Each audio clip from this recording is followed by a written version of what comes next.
Students, आज हम क्षितिज के काव्यखंड का पहला पाठ सूरदास के पद पढ़ेंगे। इससे पहले हम सूरदास के बारे में जीवन परिचय पढ़ेंगे कि सूरदास का जन्म कब हुआ था, उनकी कौन कौन सी रचनाएं थी। तो बेटे, सूरदास का जन्म 1478 में माना जाता है। एक मान्यता के अनुसार उनका जन्म मथुरा के निकट रुनकता में, तो दूसरी मान्यता के अनुसार उनका जन्म दिल्ली के पास सीही में माना जाता है। और ये महाप्रभु वल्लभाचार्य के शिष्य थे और सूरदास अष्टछाप के कवियों में से सबसे प्रसिद्ध कवि हैं। और ये मथुरा और वृंदावन के बीच गऊ घाट पर रहते थे और श्रीनाथ के मंदिर में कीर्तन भजन करते थे। सन 1583 में पारसौली में इनका निधन हुआ। इनके जो प्रमुख ग्रंथ हैं वो सूरसागर, साहित्य लहरी, सूरसारावली।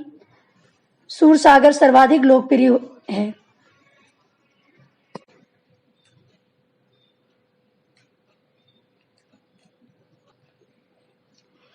सूरदास के पद सूरसागर के भ्रमर गीत से लिए गए हैं।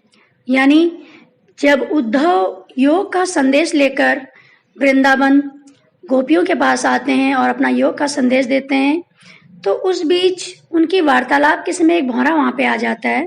तो यानी पहले पद में फिर गोपियां उन पे उद्धव पे व्यंग कसना शुरू कर देती हैं। कहती हैं कि हे उद्धव, तुम हो अति बड़भागी। यानी तुम तो बड़े बड़भागी का मतलब होता है भाग्यशाली। हे उद्धव, तुम तो बड़े भाग्यशाली हो। अपरस रहत स्नेह तगाते नाहित मन अनुरागी। कह रहे हैं कि तुम कृष्ण के प्रेम के धागे से नहीं बंधे और ना ही तुम्हारे मन में उनके लिए प्रेम अनुरक्त हुआ। जैसे पुरनी पात रहत जल भीतर तारस देह न दागी। जिस प्रकार से कमल का पत्ता पानी के भीतर रहने के पश्चात भी अपने शरीर में उसका दाग धब्बा नहीं लगने देता, ठीक वैसे ही ज्यों जल माह तेल की गागरी बूंद न ताको लागी। कि जिस प्रकार से तेल की गगरी पानी से बिलग रहती है, यानी उस पे मिलती नहीं है, तो ठीक उसी प्रकार से तुम भी कृष्ण के प्रेम में अनुरक्त नहीं हुए।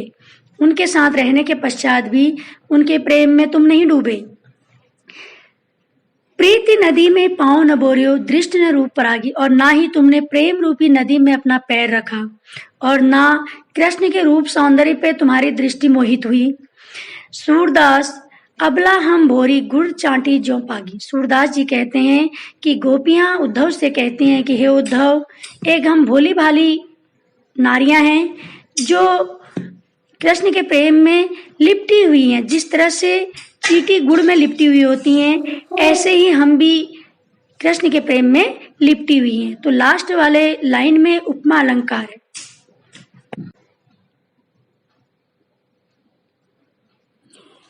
मन की मन ही माज रही, कहे जाए कौन पे उद्धव, ना ही परत कही। अब जो गोपियां हैं वो उद्धव से अपनी मन की बात कहते हुए कहती हैं कि हे उद्धव, मन की मन ही माज रही। हे उद्धव, जो हमारे मन में बात थी वो मन में ही रह गई। कहे जाए कौन पे उद्धव, ना ही परत कही। कह रहे कि हे उद्धव, अब हम अपनी मन की बात किससे कहें, तुम ही हमें बताओ। अवधि आधार आस आवन की तन मन बिथा सही। कह रहे कि आज तक तो हम कृष्ण के आने की उम्मीद में, आस में शारीरिक और मानसिक पीड़ा को सह रही थी। किसी तरह से जो शारीरिक और मानसिक पीड़ा थी हम उसे सह रहे थे कि कृष्ण आएंगे। अब इन जोग संदेश नहीं सुनी विरणी विरदई। कह रहे कि अब तुम्हारे मुख से ये योग के संदेश को सुन सुनकर हमारी जो विरह की वेदना है वो बढ़ती ही जा रही है। चाहती होती गुहार जीते उतते धार बही। कह रही कि हम जहां भी अपनी मदद के लिए कृष्ण को पुकारती हैं, वहीं से हमें योग का संदेश सुनाई देता है। सूरदास अब धीर धरी क्यों मर ज्यादा न लही। सूरदास जी कहते हैं कि गोपियां उद्धव से कहती कि हे उद्धव, अब हम धैर्य को कैसे धारण करें जब कृष्ण ने अपनी मर्यादा को ही नहीं समझा, अपना वादा ही नहीं निभाया।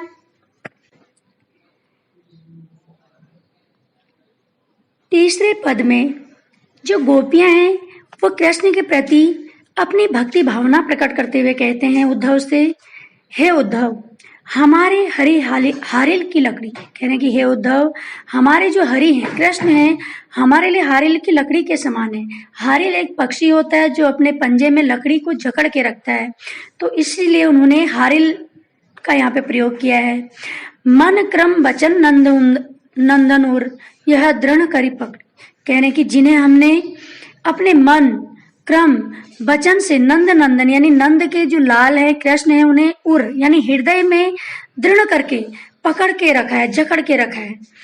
जागत सोवत स्वप्न दिवस निसी, कान्हा कान्हा जकरी, और अब तो हम सोते जागते सपने में भी यहाँ तक कि दिन रात कन्हैया कन्हैया की रट लगाए रखते हैं, कन्हैया को ही पुकारते हैं। सुनत जोग लागत है ऐसो जो करवी ककड़ी, कहने की लेकिन तुम्हारे द्वारा ये योग के संदेश अब हमें ऐसे लग रहे हैं जैसे कोई कड़वी ककड़ी हो और रुचिकर लग रहे। सो तो व्याधि हमको ले आए, देखी सुनी न करी, कह रहे हैं कि व्याधि का मतलब रोग, कह रहे हैं कि ये जो रोग तुम हमारे लिए ले आए हो, इस रोग के बारे में ना हमने कभी सुना ना ही व्यवहार किया। यह तो सूर तिन्हीं ले सौंपो जिनके मन चक्र। सूरदास जी कहते हैं कि गोपियां उद्धव से कहती हैं कि हे उद्धव, इन योग के संदेशों को जाकर उन लोगों को सौंपो, उन लोगों को सुनाओ जिनके मन चक्री की तरह घूमते हैं, स्थिर नहीं है, लेकिन हमारा मन कृष्ण में स्थिर है।